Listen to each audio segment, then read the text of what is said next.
সেনাবাহিনীর উচ্চ পর্যায়ে বড় রদ বদল, পুলিশেও হবে, জানালেন স্বরাষ্ট্রমন্ত্রী। 12 মার্চ সংসদের প্রথম অধিবেশনে স্পিকার, ডেপুটি স্পিকার নির্বাচন। চাঁদা না দেয়ায় রাতে পান্থপথে দুর্বৃত্তের গুলিতে বিএনপি নেতা আহত। বছিলায় জুলাই মামলার সাক্ষীকে কুপিয়ে জখম। পুলিশের ধারণা, দখল চাঁদাবাজির দ্বন্দ্বে হামলা।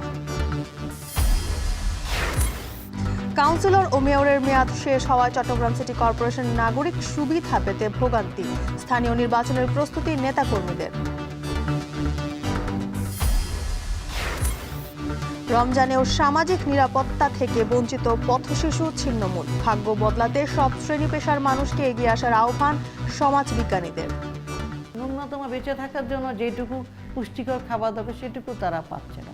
এই ক্ষেত্রে আমি মনে করি আমাদের সবার এগিয়ে আসতে হবে। যৌন হয়রানির অভিযোগে ক্রিকেটের সব কাজে নিষিদ্ধ সাবেক ক্রিকেটার মঞ্জুরুল ইসলাম। তদন্ত প্রতিবেদনের ভিত্তিতে সাজা ঘোষণা বিসিবির।